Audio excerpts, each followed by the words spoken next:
Hello friends, good morning. आप सभी को अपना यूटीसी मैथ मस्ती पर स्वागत है। और आज हम आप लोगों के बीच कुछ लेकर आए हैं विभाज्यता पर आधारित प्रश्न। इससे पहले आप लोगों से अनुरोध है कि यदि अभी तक आप हमारे चैनल को सब्सक्राइब नहीं किए हैं तो सबसे पहले हमारे चैनल को सब्सक्राइब कीजिए, इसलिए कि आज के क्लास में हम ऐसे क्वेश्चन का जिक्र करने वाले हैं जो परीक्षा के व्यू से आपके लिए ज्यादा फायदेमंद होगा। तो आइए डायरेक्ट हम क्वेश्चन पर आते हैं बिना टाइम को बर्बाद किए हुए। तो आइए, हम पिछले क्लास में आपको क्वेश्चन नंबर 8 तक बता चुके थे। यदि अभी तक आप हमारे पिछले क्लास की वीडियो नहीं देखे हैं तो सबसे पहले आप हमारे पिछले वीडियो को देख लीजिए। और पिछले वीडियो में क्वेश्चन नंबर 8 तक हम आपको बता दिए थे और फुली कॉन्सेप्ट भी बता दिए थे। शेष जो कॉन्सेप्ट बचा है आज क्वेश्चन के अंदर हम लोग देखेंगे। तो आइए, क्वेश्चन नंबर 9 में बोला है कि अगर ये दी हुई संख्या में 4 से भाग दिया जाए तो भाग देने पर शेषफल क्या होगा। अगर दी हुई संख्या में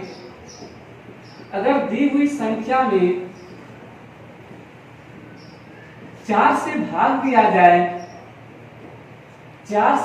दिया जाए तो 4 से भाग देने पर शेषफल क्या होगा।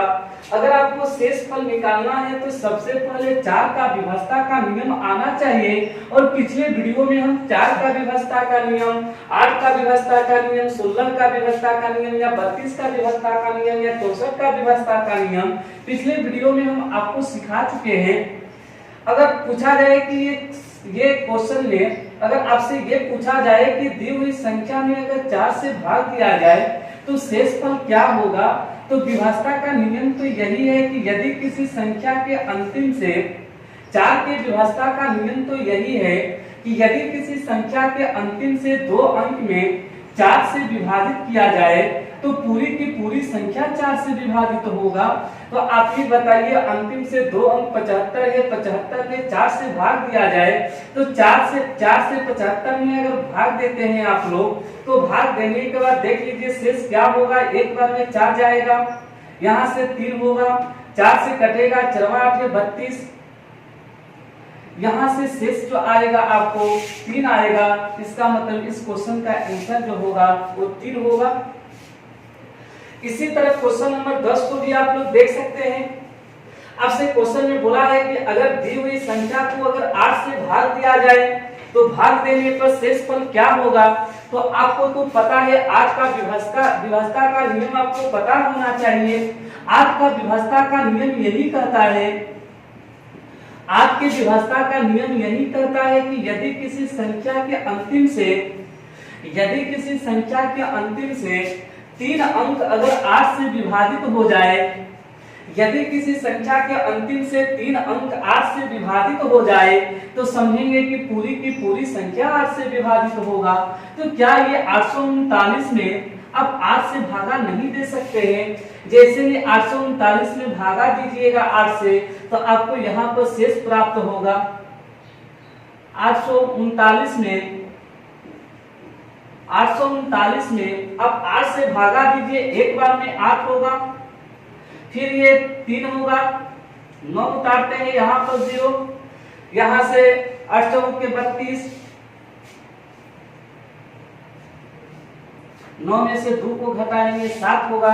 अगर यहाँ पर शेष की बात किया जाए तो यहाँ पर शेष आपका जो आएगा वो 7 आएगा। उम्मीद करते हैं कि इस टाइप के क्वेश्चन अगर एग्जाम में आपसे पूछा जाए तो आप निकाल सकते हैं। केवल आपको 4 का विभाज्यता का नियम और 8 का विभाज्यता का नियम पता होना चाहिए। आइए, इसी तरह क्वेश्चन नंबर ये है, अगर ये क्वेश्चन में पूछा जाए कि दी हुई संख्या में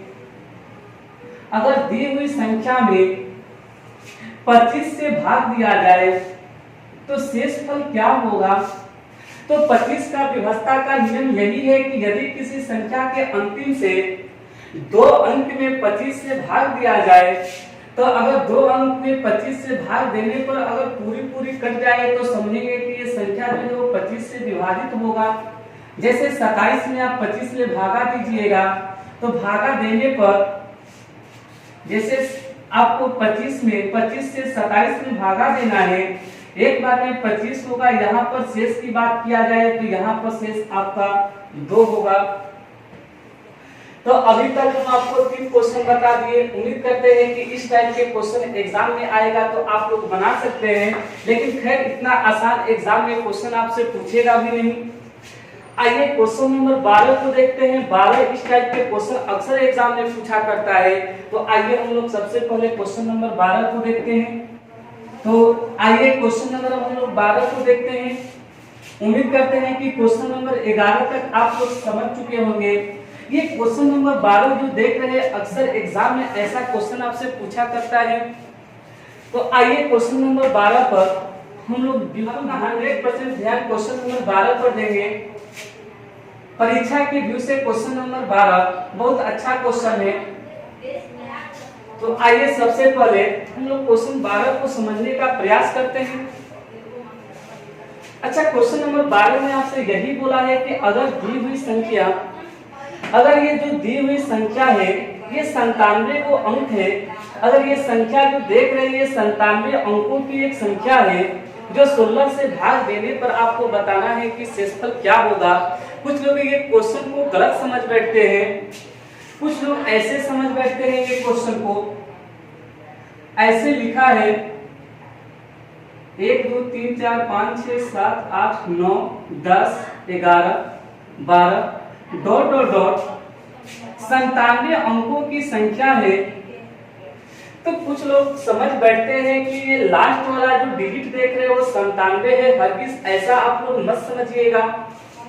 आपसे बोला है कि अगर टोटल अंकों को काउंटिंग किया जाए तो टोटल अंकों की काउंटिंग करने के बाद टोटल अंक जो होगा वो 97 वो अंक होगा। तो हरगिज आप ये मत समझ लीजिएगा कि लास्ट वाला जो डिजिट देख रहे हैं वो 97 है। ऐसा आप लोग हरगिज मत समझिएगा। एग्जाम में हम लोग यही छोटा छोटा काम गलती करके चले जाते हैं। तो आपसे क्वेश्चन में ये नहीं बोला है कि डॉट डॉट डॉट लास्ट में 97 है। आपसे क्वेश्चन में बोला है, देख लीजिए क्वेश्चन में कोमा के बाद बोला है कि 97 अंकों की संख्या है। ये जो संख्या देख रहे हैं ये टोटल संख्या को काउंटिंग कीजिएगा तो टोटल काउंटिंग करने के बाद ये 97 वो अंक मिलेगा आपको, यानी अंकों की संख्या आपको 97 है। तो हम लोग पता कर लेते हैं 16 का विभाज्यता का नियम तो यही है, 97 को अंक है टोटल। 16 की विभाज्यता का नियम तो यही है कि यदि किसी संख्या में 16 से भाग दिया जाए तो अगर अंतिम से 4 अंक केवल पता चल जाए, 16 का विभाज्यता का नियम यही है कि यदि किसी संख्या के अंतिम से 4 अंक पता चल जाए तो उसमें 16 से भाग देकर बता सकते हैं कि वह संख्या 16 से विभाजित होगा कि नहीं होगा। तो आइए हम लोग प्रयास करते हैं। सभी लोग 100% ध्यान यहाँ पर देंगे। बहुत अच्छा क्वेश्चन है। अच्छा, करेंगे क्या हम, क्या देखें यहाँ पर कि इस पर 2 अंकों की संख्या है। 2 तरह के अंक है, एक अंकीय संख्या है और एक जो देख रहे हैं 2 अंकों की संख्या है। अगर यहाँ पर 1 अंकों की संख्या कहा जाए, 1 अंकों की टोटल संख्या कितनी है, तो 1 अंकों की टोटल अंक जो देख रहे हैं 1 2 3 4 5 6 7 8 9 वो है, यानी 1 अंकों की टोटल संख्या जो देख रहे हैं, आइएगा 1 अंकों की टोटल संख्या जो देख रहे हैं वो 9 है। अगर 2 अंकों की संख्या पूछा जाए कि 2 अंकों की टोटल संख्या क्या होगा, तो टोटल बोला है कि 97 वो अंक है। जब टोटल 97 वो अंक है तो यहाँ पर अंक बताइए, 9 वो अंक तो पता चल गया कि एक अंकीय 9 वो है। अगर 2 अंकीय पूछा जाए तो 2 अंकीय बोलिए ना, टोटल 97 में से, टोटल 97 में से अगर 9 को घटाएंगे तो 2 अंकीय मिलेगा, यानी 97 में से जैसे ही 9 को घटाएंगे तो 88 होगा। ये तो पता चल गया कि अगर दो को काउंटिंग वाला ये अंक संख्या को काउंटिंग कीजिएगा तो टोटल संख्या आपको 88 को मिलेगा। लेकिन रुकिए, अभी हमको क्यों लास्ट वाला डिजिट पता चल जाए कि लास्ट वाला डिजिट क्या है। ये 4 को डिजिट पता चल जाए तो हम 16 से भाग देकर बता देंगे कि रिजल्ट क्या होगा। तो आइए हम लोग क्या करते हैं, अगर हम कहेंगे कि बताइए दो दो अंक का जो पेयर बना है ये टोटल पेयर कब होगा, तो टोटल पेयर की बात किया जाए तो टोटल 88 को संख्या है इधर, टोटल यहाँ पर 44 को पेयर बनेगा। अगर पेयर बात किया कि करें कि दो दो अंक का पेयर कितना बनेगा, तो दो दो अंक का पेयर आपको 44 को बनेगा। अब 1 से लेके 44 तक ये दो दो पेयर इधर बनेगा, यानी दो दो को 44 को पेयर इधर बनेगा। तो लास्ट वाला अगर डिजिट पता करना है तो कुछ मत कीजिएगा, 9 को इधर है और दो दो अंक का पेयर इधर बनेगा। तो कहने का मतलब 9 में 44 को ऐड करते हैं, जैसे ही 9 में 44 को ऐड कीजिएगा तो 9 और 4 13 होगा, यानी 53 होगा। कहने का अर्थ ये है कि टोटल यहाँ से लास्ट वाला जो डिजिट मिलेगा, ये लास्ट वाला जो डिजिट मिलेगा, ये लास्ट वाला डिजिट जो मिलेगा आपको 53 मिलेगा। और जाहिर सी बात है कि जब लगातार ये अंक है तो 53 से पहले जो अंक की संख्या जो आया होगा वो 52 आया होगा। उम्मीद करते हैं कि यहाँ तक आप लोग समझ गए होंगे। तो 52 ये 53 है। अब आपको करना कुछ नहीं है, अंतिम से आप जानते हैं 16 का विभक्ता का नियम यही है कि यदि किसी संख्या के अंतिम से चार अंक 16 से विभाजित हो जाए तो 4 अंक पता चल गया, उसमें 16 से भागा दीजिए। भागा देने के बाद आपको शेष बताना है कि शेष क्या होगा। तो ये 5253 में ऐसे 16 से भागा दीजिए। जैसे ही भागा देंगे 16 गुना के 32, 16 किया 48 कटेगा, ये 12 में 8 को घटाइएगा 4 बचेगा। फिर 16 से घटाइए, 16 गुना के 32 होगा, 48 तो ज्यादा होगा, ये 3 होगा, 1 होगा, 3 होगा, 16 8 28 से 13 में से 8 को घटाएंगे 5। अगर शेष की बात किया जाए तो इस क्वेश्चन का आंसर का शेष जो होगा वो 5 होगा। उम्मीद करते हैं कि अगर इस टाइप के क्वेश्चन अगर आपको मिले एग्जाम में तो आप लोग बना सकते हैं। अगर नहीं समझ में आया है तो आप लोग कमेंट बॉक्स में कमेंट कीजिए, और कमेंट के जरिए अगर नहीं समझ में आया है तो आप लोग कमेंट कीजिएगा। तो अगला वीडियो में हम प्रयास करेंगे कि इसी टाइप का क्वेश्चन और इससे भी भयंकर क्वेश्चन इसमें पूछता है, अगला वीडियो में हम आप लोगों के बीच बनाकर डाल देंगे। तो आप कमेंट के जरिए बताइए, अगर समझ में आया है ये क्वेश्चन तो ठीक है, नहीं समझ में आया है तो कमेंट के जरिए ये क्वेश्चन को हमको पूछिए। फिर हम अगला वीडियो में क्या करेंगे कि इसी टाइप के क्वेश्चन और इससे भी भयंकर क्वेश्चन एग्जाम में पूछता है, हम क्या करेंगे, उसका एक स्पेशल वीडियो बना के आप लोगों के बीच में हम अपलोड कर देंगे। तो ये क्वेश्चन नंबर 12 तक समझ गए। आइए हम आगे की ओर चले। क्वेश्चन नंबर 12 तक तो हम आपको बता चुके हैं। अब आइए अगला क्वेश्चन को हम लोग देखते हैं। क्वेश्चन नंबर 13 आप लोग के सामने है।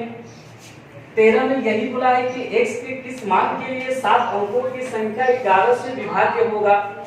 आपसे बोला है कि ये 7 अंकों की संख्या है, बताइए x के किस मान के लिए 11 से विभाज्य होगा। तो आपको 11 की विभक्ता का नियम तो पता ही होगा। नहीं पता है तो जाइए हमारे पिछले वीडियो में देखिए, 11 की विभक्ता का नियम बताए 11 का 125 का 625 का, वहां पर हर तरह की विभक्ता के नियम हम बता चुके हैं। पहले आप लोगों से अनुरोध है कि अगर 11 की विभक्ता का नियम नहीं जानते हैं तो जाकर पिछले वीडियो में हमारे पहले नियम को देख लीजिए। आइए डायरेक्ट हम आते हैं क्वेश्चन पर। क्वेश्चन में यही बोला है कि 46 से 39 से 3x से और 8 है। आपको बताना है कि ये संख्या अगर 11 से विभाज्य होगा, अगर ये संख्या 11 से विभाज्य होगा तो बता दीजिए कि x का मान क्या होगा। तो 11 की विभक्ता का नियम यही है कि यदि किसी संख्या के सम स्थान के अंकों का योग और विषम स्थान के अंकों का योग का अंतर या तो 0 आना चाहिए या तो 11 आना चाहिए या 11 के गुणज में आना चाहिए। आइए अगर हम आपसे कहेंगे कि विषम स्थानों का योग निकालिए, 4 विषम स्थान पर है, ये 3 भी विषम स्थान पर है, ये भी 3 विषम स्थान पर है, ये 8 भी विषम स्थान पर है। 4 पहला स्थान पर है इसलिए विषम स्थान पर है, 3 ये तीसरा स्थान पर है इसलिए विषम स्थान पर है, ये 3 पांचवा स्थान पर है इसलिए विषम स्थान पर है। आइए विषम का योग निकालिए, 4 3 7, 7 3 10, 10 8 18 होगा। अगर सम वाले स्थान का योग निकालना है तो निकाल सकते हैं आप लोग। बोलिए 6 दूसरा स्थान पर है, सम है, ये 9 चौथा स्थान पर है, सम है, 9 6 15, 15 प्लस x। अब बोला है कि ये दोनों का अंतर या तो 0 होना चाहिए, या तो 11 होना चाहिए, या तो 11 के गुणज में होना चाहिए। आप लोग के दिमाग में एक और बात आती होगी कि सर क्या हम 18 में से 15 प्लस x को नहीं घटा सकते हैं? तो हरगिज नहीं, x वाला को हमेशा आप इधर रखिएगा, इसमें से इसको आप घटाइए, क्वेश्चन बिल्कुल आसान होगा। आते हैं, देखिए 18 में से 15 में से 18 को घटाएंगे तो यहाँ पर 18 में से 15 जाएगा तो x माइनस 3 बचेगा। अब x का मान बताइए, अब x का मान क्या होगा? भाई ऑप्शन से भी रख के देख सकते हैं।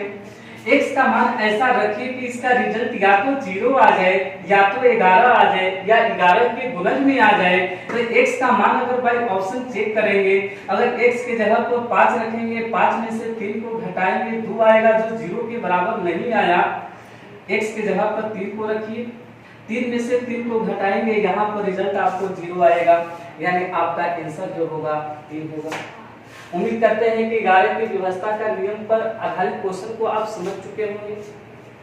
समझ गए? नहीं समझे हैं तो वीडियो को फिर पीछे से करके देखिए, आपको समझ में आएगा।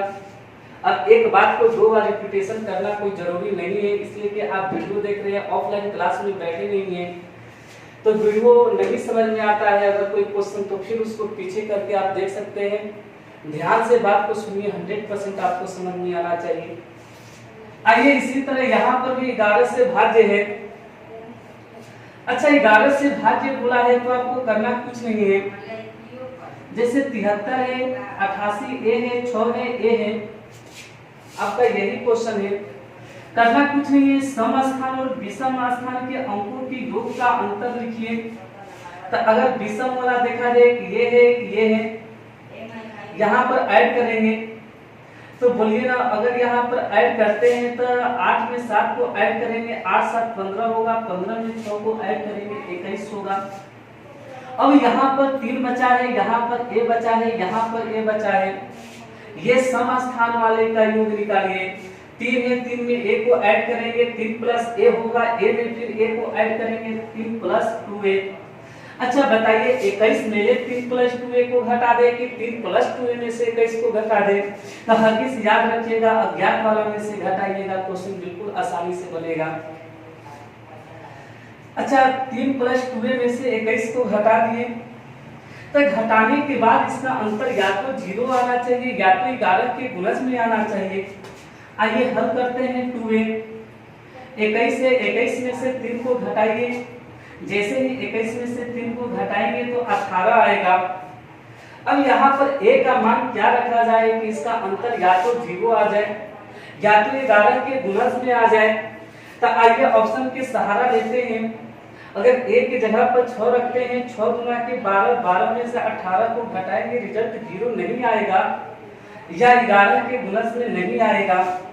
एक के जगह पर 3 रखेंगे, 3 गुना के 6 होगा, 18 में से 6 को घटाएंगे फिर भी नहीं आएगा। अब एक की जगह पर देखिए 9 को रखिए, जैसे ही एक की जगह पर 9 को रखिएगा तो 9 गुना के 18, 18 में से 18 को घटा दीजिए, रिजल्ट आपका 0 आएगा। तो उम्मीद करते हैं कि ये भी क्वेश्चन आपको समझ गए होंगे। समझ गए होंगे तो आइए क्वेश्चन नंबर हम 15 को देखते हैं। और अक्सर एग्जाम में 72 पर और 88 के विभाज्य पर क्वेश्चन अक्सर पूछा करता है। 72 वाला क्वेश्चन हम आपको पिछले वीडियो में बता चुके हैं। अब यहाँ पर 88 वाला दो क्वेश्चन दिए हुए हैं। ऐसे विभाज्यता पर आधारित क्वेश्चन अगर हम बनाने लगे तो हमारे असाइनमेंट में लगभग आपको 80 से 85 क्वेश्चन है। अगर A to Z एक क्वेश्चन अगर बनाना चालू कर दे तो आपको विभाज्यता पर हमारा वीडियो कम से कम 12 को 14 को वीडियो निकलेगा।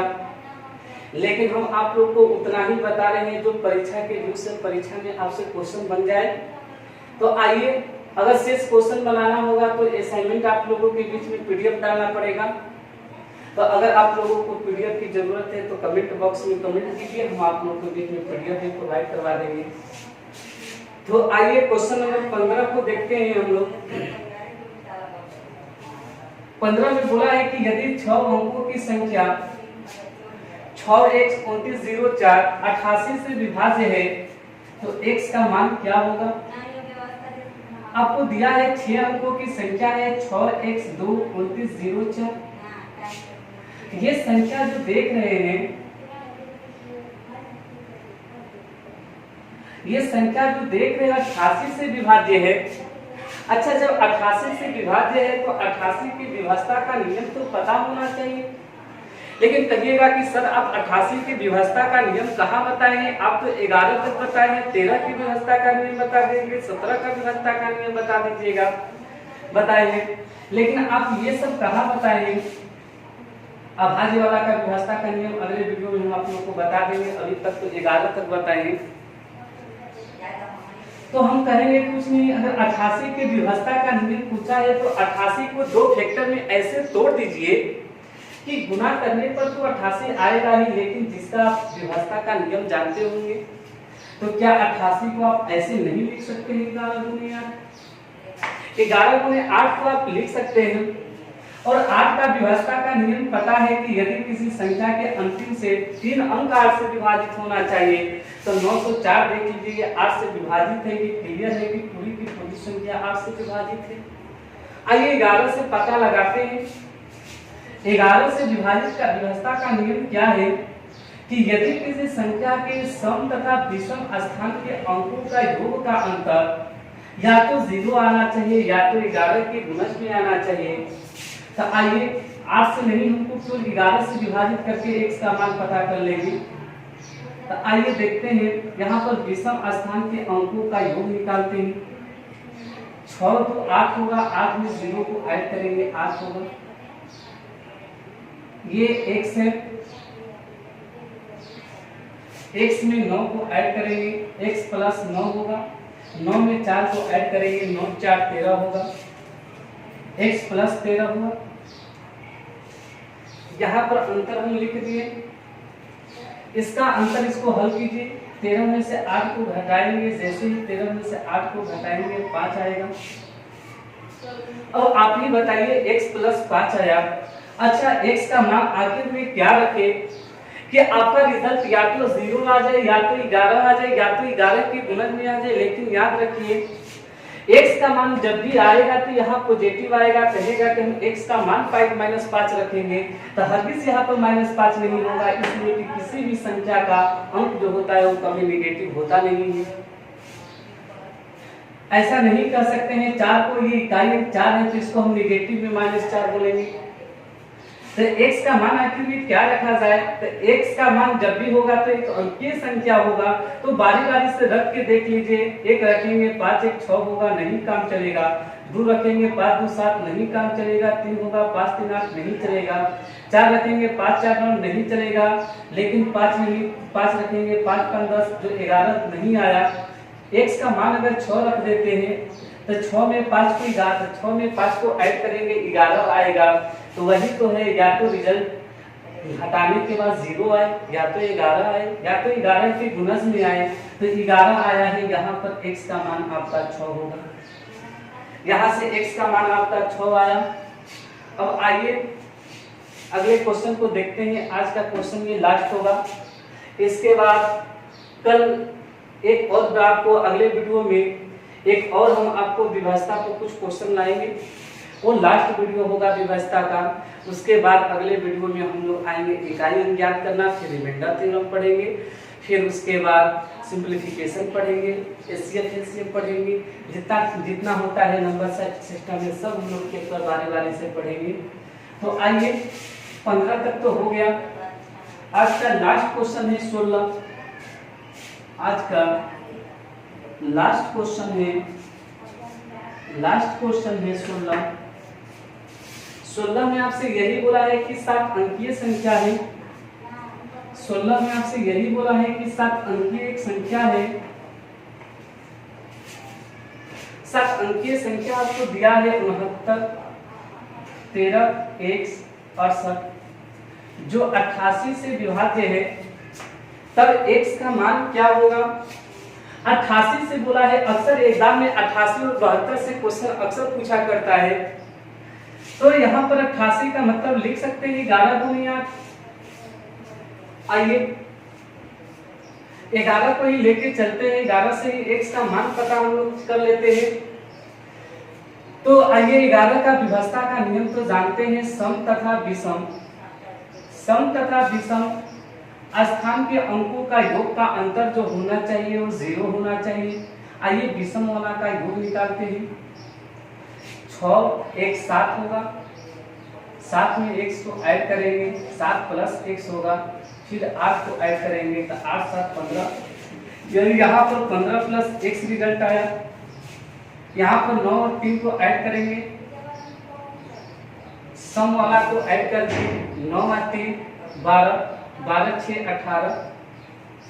दोनों का अंतर या तो 0 आना चाहिए, या तो आपको 0 आना चाहिए, या तो 11 आना चाहिए, या तो 11 के गुणज में आना चाहिए। तो आइए देखते हैं, हल करेंगे। 18 में से 15 को घटाएंगे, 3 आएगा। आखिर में x का मान क्या रखें जो 11 से पूर्णतः विभाजित हो जाए। तो 0 लाने के लिए बताइए, अगर x के जगह पर 2 रखेंगे, 2 में से 3 घटाएंगे, नहीं 0 आएगा। अगर 3 रखते हैं, 3 में से 3 को घटाएंगे, 0 आएगा।